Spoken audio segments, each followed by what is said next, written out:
You're listening to DruidCast episode 166.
by wandering moon and midnight skies, shadow hounds and spirits grin, hear I call awake arise.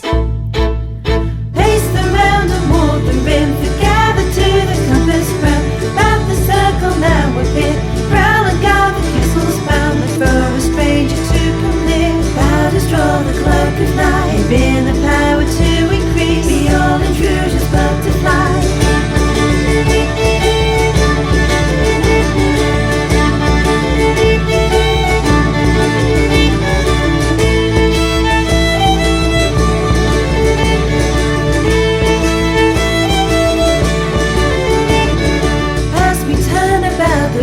Tread the compass till it's done. Come ye forth, O fairy house, the wonder sound it will be done. By wandering moon and midnight sky, shadow hands and spirits grin, here I call awake arise. Pace the round and walk the rim, gather to the compass round, round the circle now appear, prowl and guard the castle's bound, for a stranger to come near, thou dost draw the cloak of night, herein the power to increase, beyond intrusions but to fly.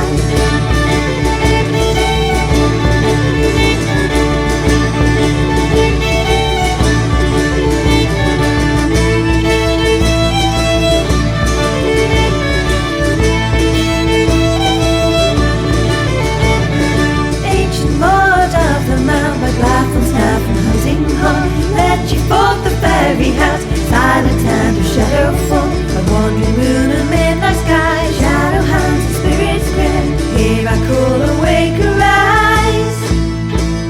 Pace the round and walk the rim, gather to the compass round, round the circle now within, prowl and guard the castle's bound, for a stranger to come near, thou dost draw the cloak of night, herein a power to increase, be all intrusions but to fly.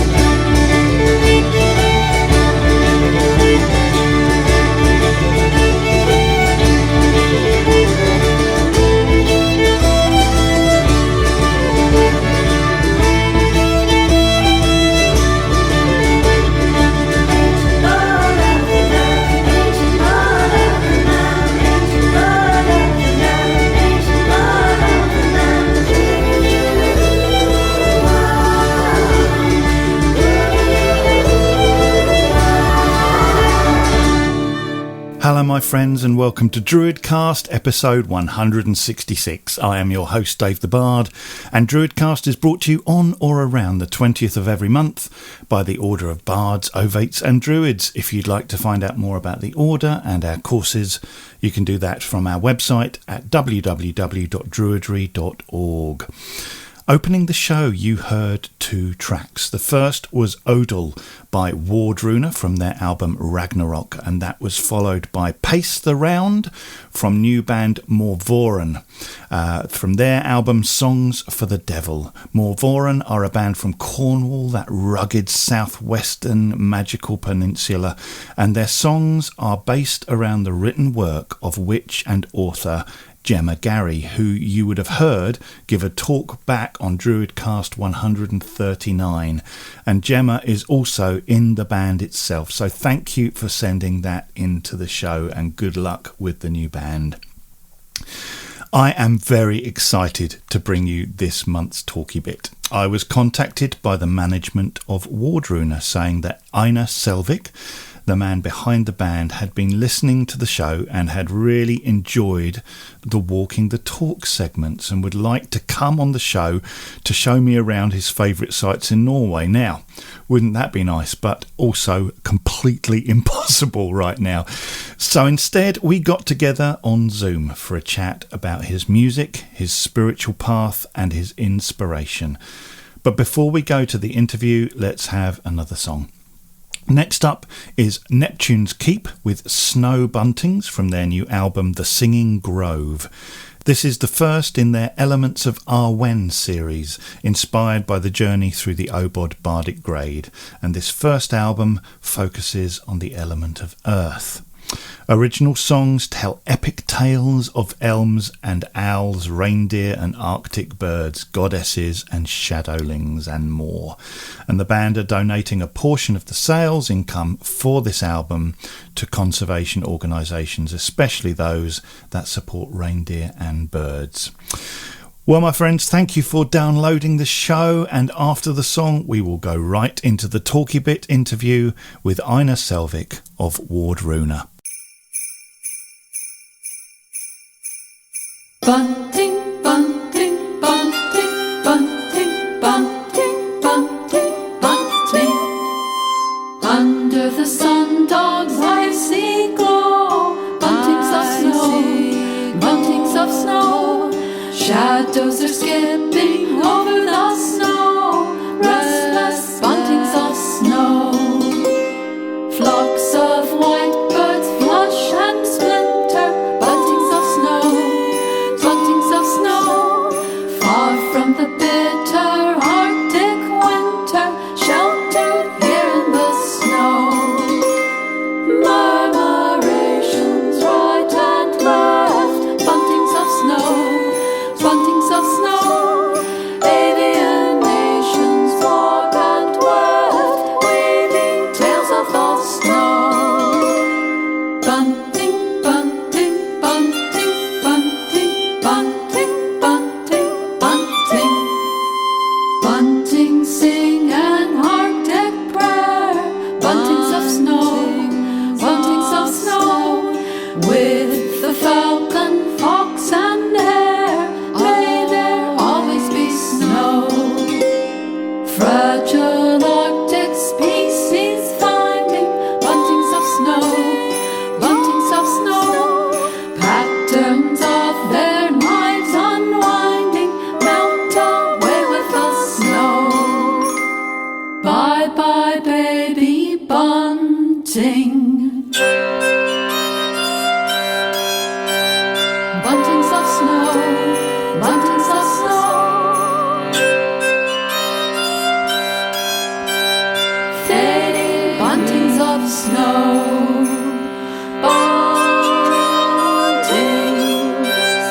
Buntings of snow, buntings of snow, buntings, precious buntings of snow. Bunting, bunting, bunting, bunting, bunting, bunting, bunting. Warming the year's longest night. Buntings of snow, buntings of snow. Holiday cheer and candlelight, sails ring in the snow, giving gifts to one another. Buntings of snow, buntings of snow.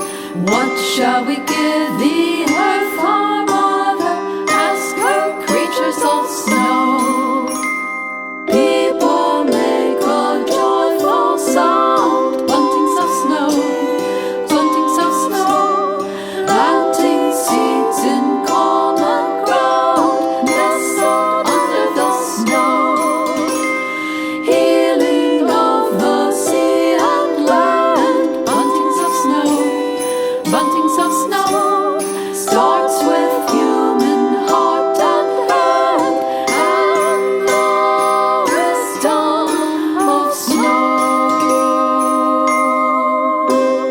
Bunting, bunting, bunting, bunting, bunting, bunting, bunting.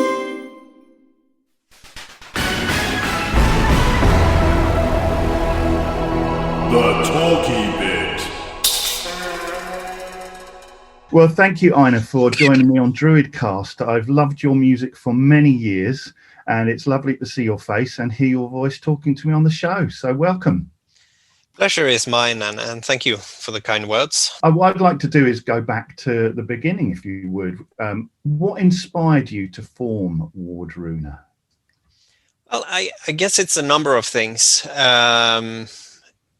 One of them being that I don't know, since my teenage years, I sort of had this vision basically born out of the lack of there being music like this. I could hear it, I could see it, and I really wanted to have some music where you would interpret these Old Norse themes and traditions on their own premises, rather than just borrowing bits and pieces here and there, relevant instrumentation, sounds, language, etc. Like full on the full circle in a way, not necessarily trying to copy or try to recreate music from a specific time period. Much more broader.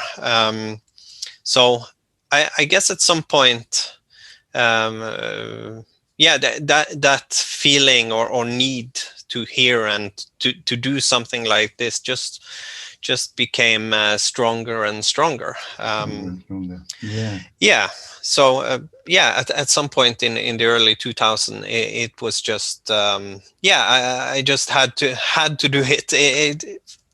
I don't know. It might be a cliche, but I can't. It's the sort of thing where I couldn't not do it in a way. So started working with it, and eventually I just quit everything else for a long period and just focused on this, doing something that came from the heart in a way. As one musician to another, have you had formal musical training?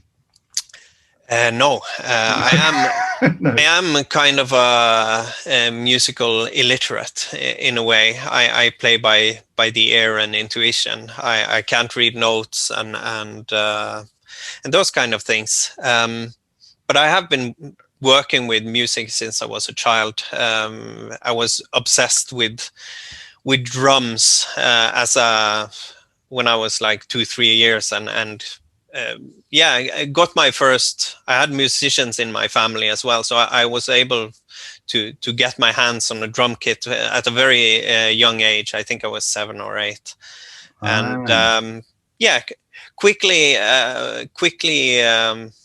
understood that I didn't like to play other people's music, and so that drove me into wanting to learn other instruments as well.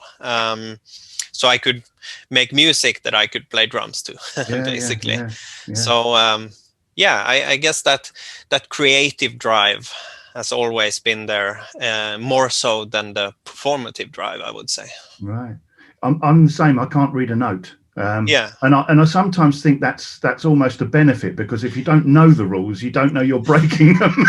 Exactly. I also look upon it as more so a blessing than an obstacle. Of course, sometimes when you work with people, there are some practical practical issues, but in a way they are perfectly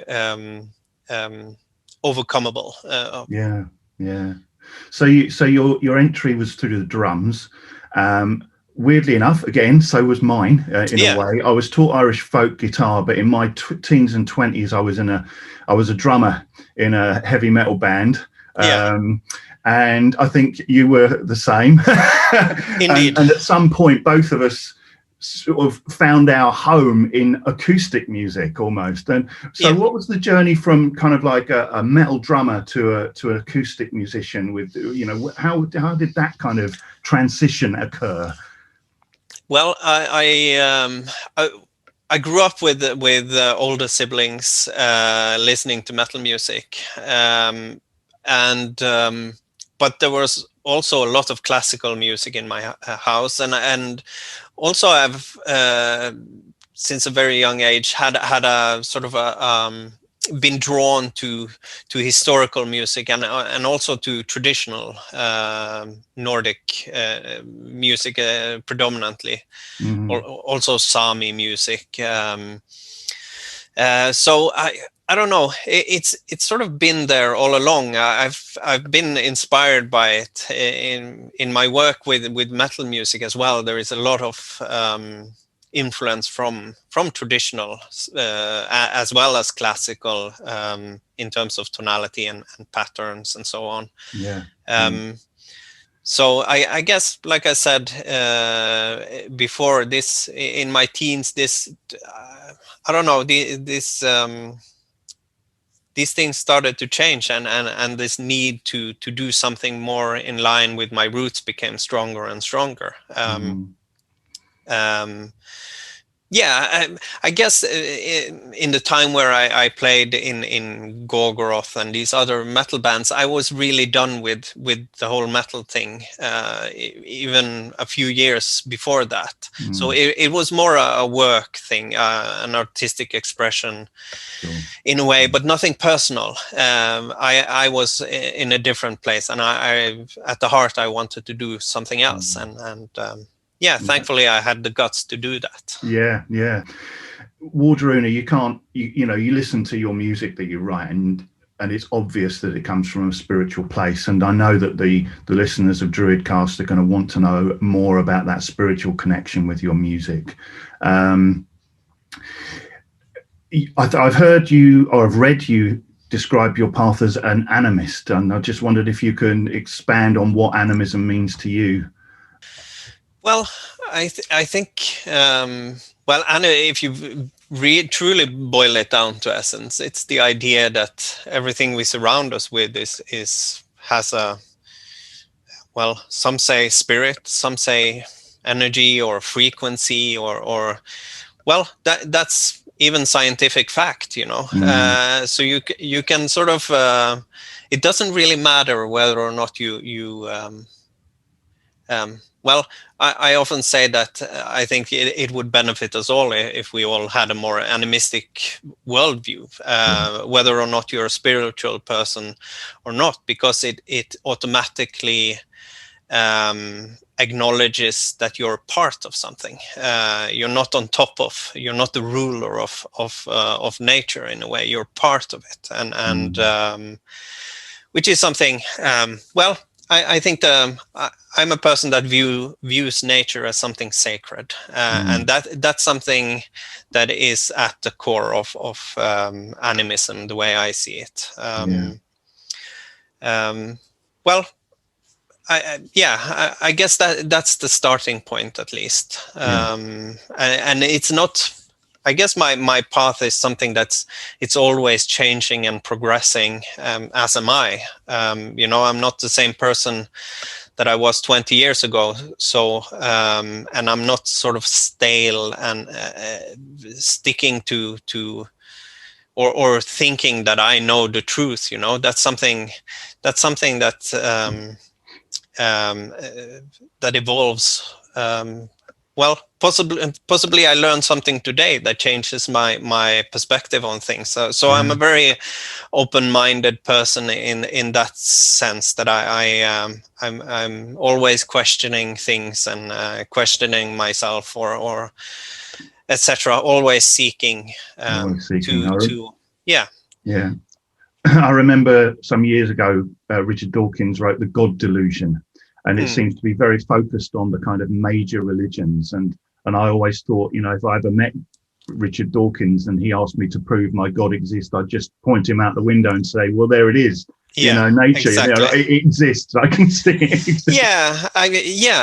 This whole battle between science and spirituality, I don't buy into it. You know, I don't think there is necessarily, at least not in of course, these dogmatic religions, that's something else. You can't compare that to a nature-based or animistic tradition. It's something completely different. And I would say these traditions are founded on things that most people relate to throughout their lives, more or less daily. You know, it's about our relationship to nature, to each other, and to something that is bigger than yourself. Whether or not that's a spiritual thing or a philosophical thing doesn't really matter. Animism can be an attitude. You know, it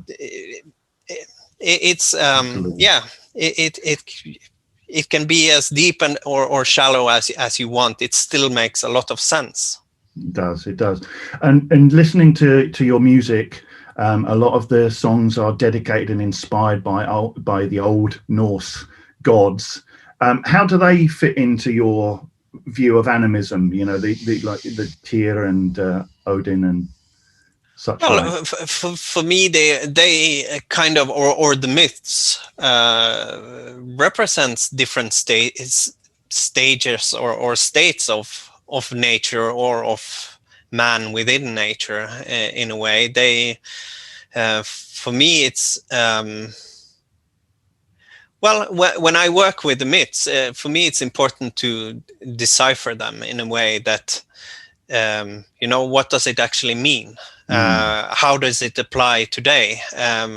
It's for me, these things it's not a form of escapism or romanticizing the past, or it's more about what it actually means. And like on the new album, one of the things I dive into is the myth of Odin's ravens through the song Moonin, which is the name of one of these ravens. So the myth is basically that Odin has two ravens, Hugin, the mind, and Moonin, the memory, and every day he sends them out into the world, and they come back and report what they see. And but he also says in this myth or this poem that he is very fearful that Hugin, the mind, won't return, but even more so the memory, the memory bird. And so why is that? Because that's where it stops. It doesn't explain anything. It just states that this is what. So for me, that would be the question. Why is that? And of course, there is no mind without memory. And memory is, what is memory if not? Well, it's sort of the core of all culture, decided upon. History is something decided upon individually and collectively, creating culture. So it's such a fundamental part of everything in a way. We are historical creatures at such a profound level in a way, which is one of the reasons, we are used to thinking that we define ourselves as creatures we have a body and we have a mind, or if you're a spiritual person, you also have a soul. But in these older traditions, at least in the Nordic one, it was much more layered. There were many more layers defining you. One of them being minni or memory. So the song is kind of a memory study in that sense. Why is it? Sort of deciphering the myths. And this is kind of how I work with other things as well. I could have easily just sung that poem and left it at that. It's a beautiful poem, but for me, it's important to move beyond that and actually see how it applies today and what we can learn from it. It does feel like the myths are a way that people have interpreted the natural world, have interpreted nature over the years. And one of the things that I've loved, I heard a quote saying that no myth ever happened, but all myths are true. And I quite like that. Exactly. Yeah, I went to I saw you play live at Queen Elizabeth Hall on the tour for your first album. A fantastic concert, and I was quite close to the front. And the feeling I got watching you live was that I was witnessing almost like a ritual.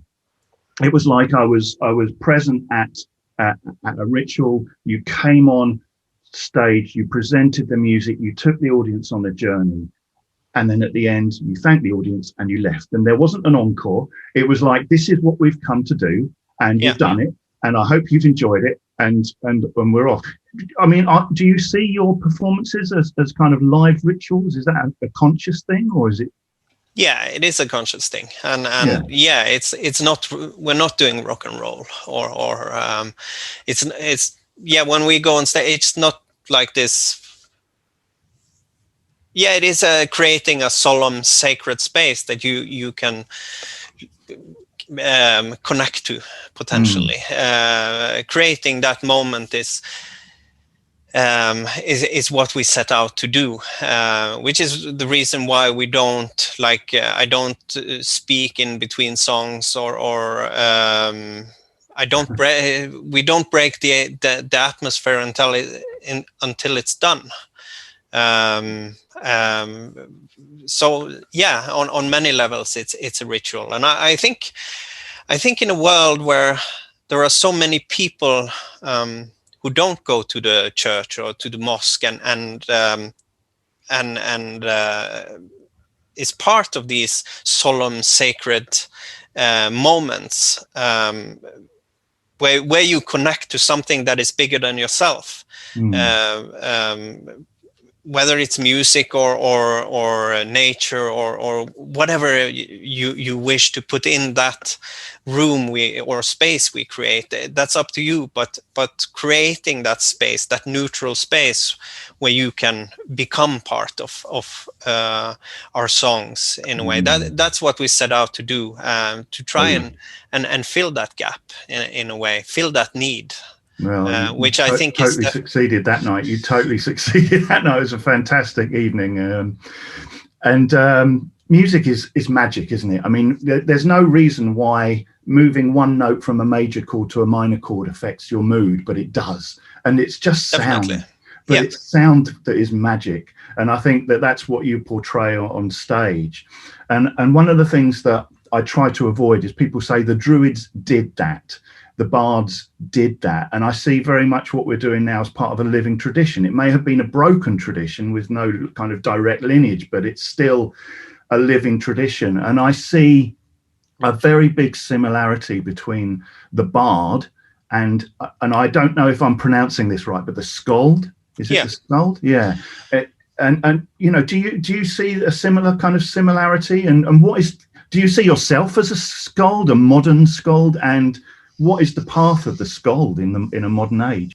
Well, of course, I definitely see a similarity between different the role of the skald or the bard, or I can't remember off the top of my head the old Irish or Gaelic word for it, but the traditions are very similar, and of course in an oral society, which we used to have, you also at some point, the role of these were so much more than just being a poet.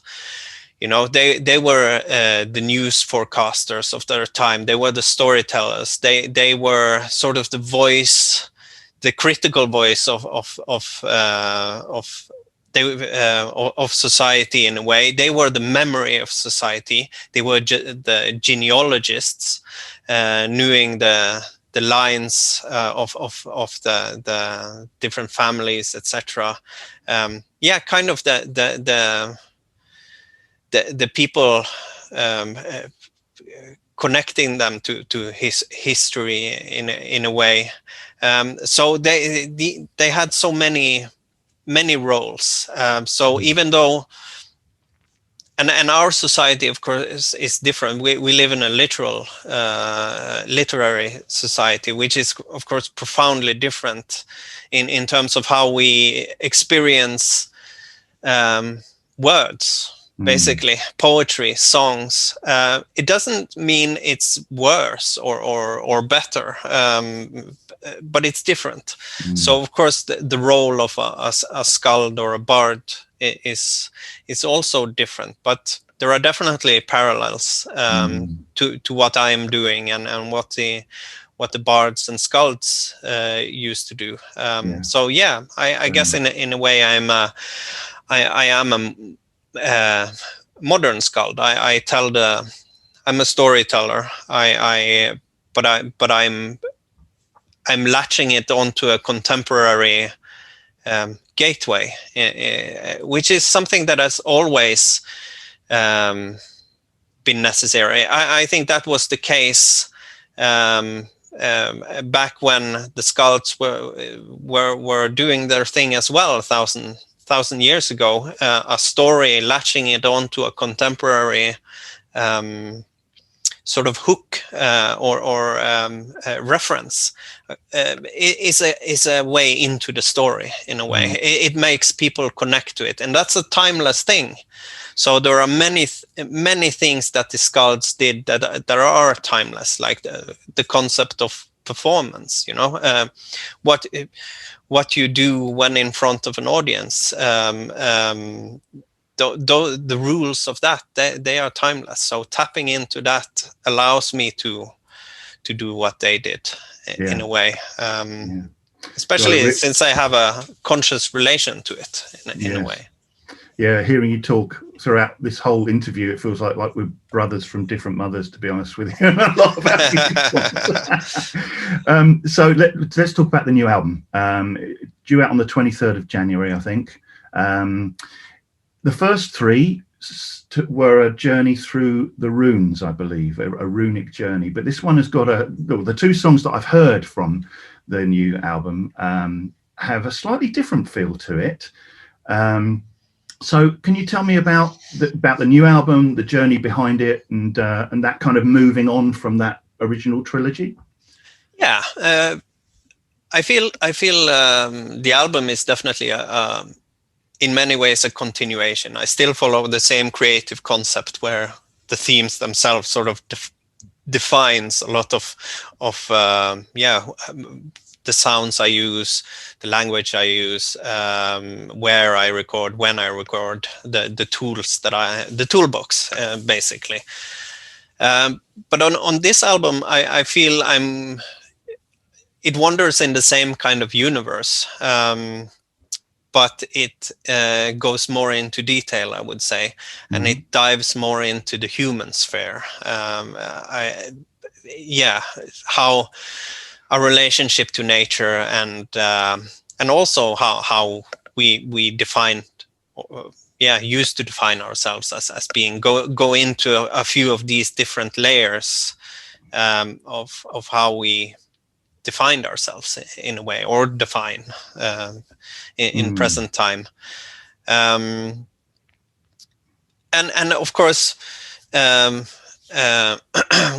of these things is the White Raven that gave the album its name.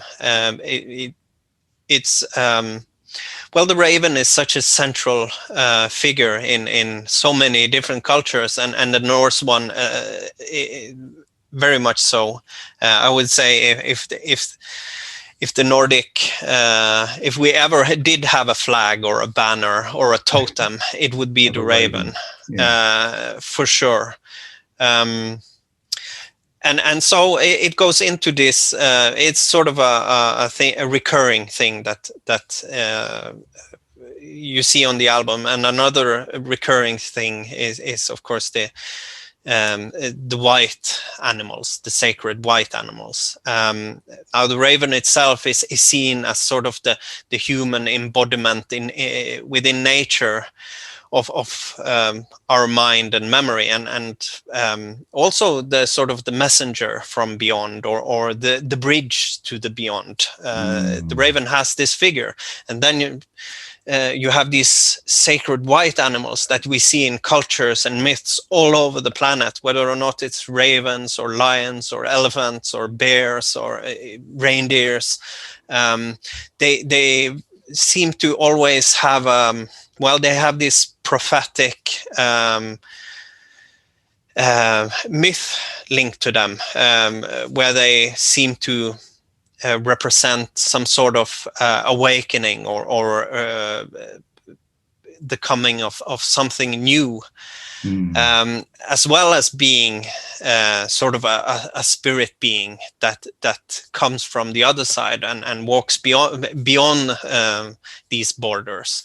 And so combining that with our own, it makes for me, it becomes a very powerful symbol, the white raven, combining these two, and sort of mirrors what it is I wanted to birth in a way, the seed I wanted to sow with these songs. Yeah, amazing. in the Mabinogi, there is the white raven. Branwen is white raven. Yeah, white exactly. raven. Yeah, and the animals in the Mabinogi also have white fur and red ears, and they are the messengers of the other world. And these myths cross over all over the place, don't they? Yeah. When I listen to your music, one last question, because I know you're going to be busy and probably have another person lined up ready to talk to you already. When I listen to your music, I am instantly transported to your land. And it feels like the inspiration for your music. Is that where your inspiration comes from? Is it the land itself? How do you get your inspiration?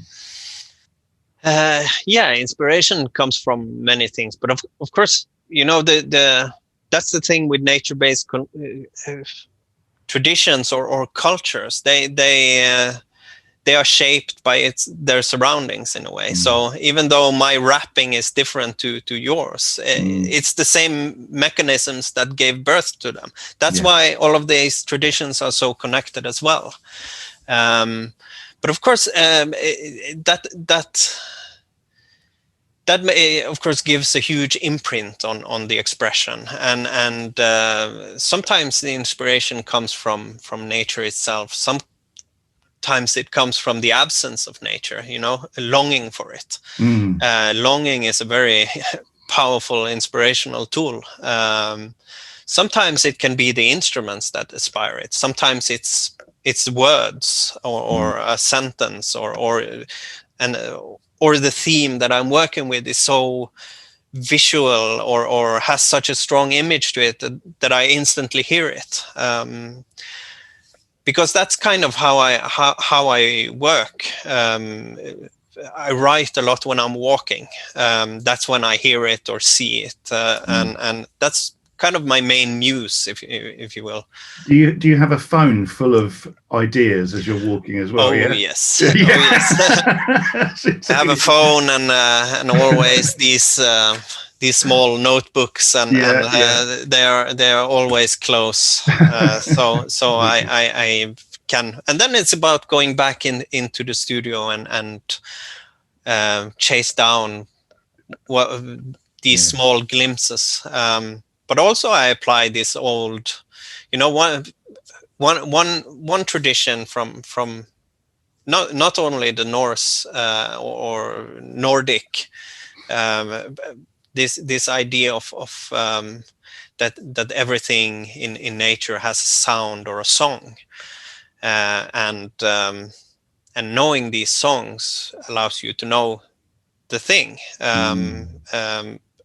This is something we see in folk medicine. Like, it's very much present here in the north, in the Finnish Karelian tradition, in the Sami tradition, and also here that if you want to heal a snake bite, for instance, you need to know the song for the snake.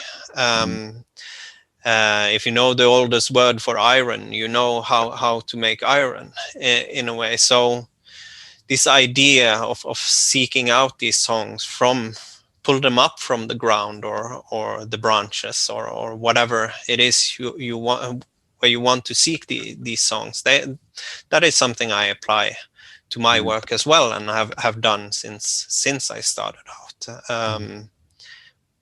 Which is perhaps one of the ways, one of the reasons why people connect to it in a way as well, because it has an element of that and of the actual thing in it, and that's kind of when I said earlier that I wanted to interpret these things as much as I could on their own premises. That also comes through in the way I work, the way I record. If I work with the song for the birch trees, I go out into the forest and I play on birch trees, use the wind blowing through the leaves. I use the sound of the bark being touched. I play on the branches leaning towards the east, and so on. And if I work with water, I go into the river and I do my recordings there. I play on stones, fire, etc. Or time of day, time of year, and anything that can pull me closer to the themes that I'm working with. So I could easily cheat, I could chop off a table leg and get the same sound as a birch tree, I'm sure. But I promised myself I wouldn't take shortcuts, and I wouldn't cheat. So I'm certain that whether it's consciously or subconsciously, the listener will know the difference. Added value is added value, period. Absolutely. And I think a great part about the skald and the bard is all about communication, but it's also about listening too. It's about being exactly the skald or the bard, they are also the seers in many ways. To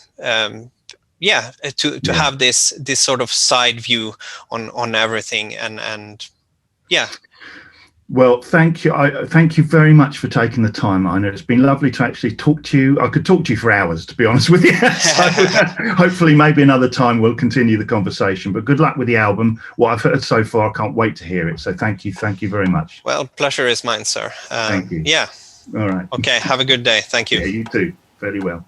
Absolutely loved talking with Einar, and again, it reminds me how much we share and have in common with other people who walk along these paths.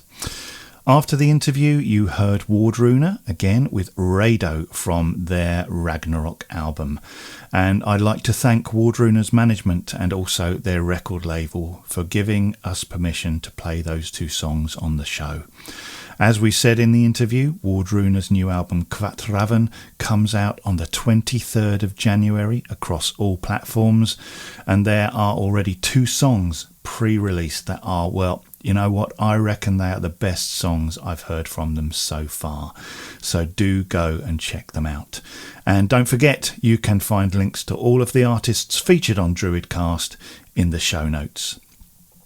Next up is a song from Sweden-based band Mary Reed, who in their own words play eldritch folk, a mixture of Swedish traditional music and more modern genres like neo-folk and progressive rock. Right now they are preparing to launch a Kickstarter campaign for their forthcoming album Dunsany Dreaming, which is a concept album where they have set poems by Lord Dunsany to original music and then mixed them with traditional tunes on accordion and folk songs. The album will be released in April, and their Kickstarter campaign will be running for 30 days from January the 25th. And there'll be a link to their website in the show notes, and I would think the link to that Kickstarter campaign will be there from the 25th or just before. So here is The Fairy Child by Mary Reed.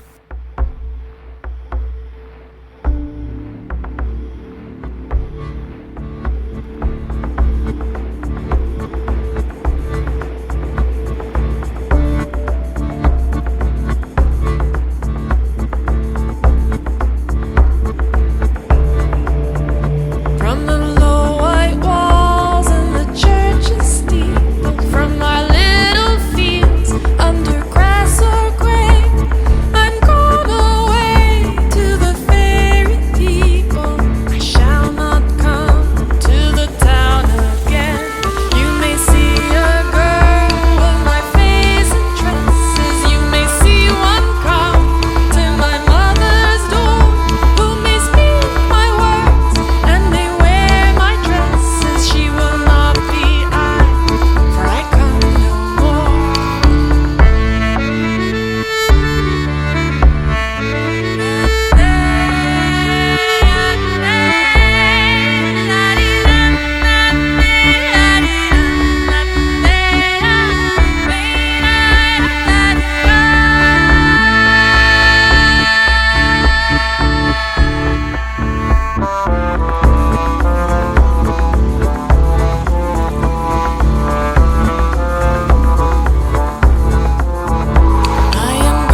north where the ice flows and the winter freezes oceans. Stay cold for us, stay cold for us. Keep the chill wind blowing. Stay cold for us, stay cold for us. Keep the current flowing. I look to the north where the snow falls and the blizzards blow so wildly. I look to the north where the snow falls and the blizzards blow so wildly. Stay bright for us, stay white for us, and keep the sun reflected. Stay bright for us, stay white for us, keep the earth protected. Arctos Megale,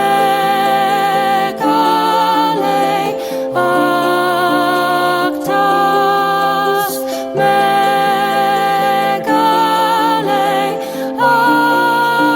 Arctos Megale,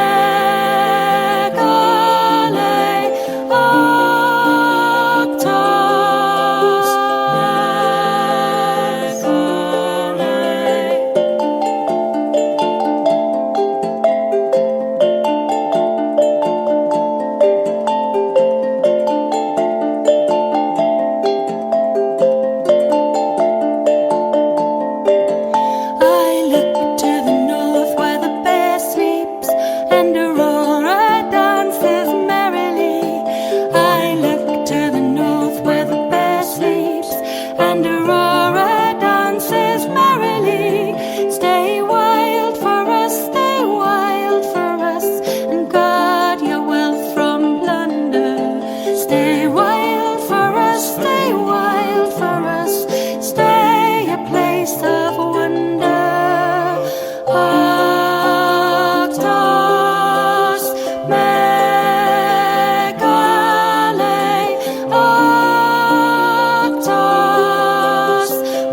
Wow, you just heard Look to the North by my friends Kate Fletcher and Corwin Brock, a new single, and all of the profits made from the sales of that single will go to Survival International. And man, it is so good to hear some new music from them again, and Kate's voice, stunning as ever.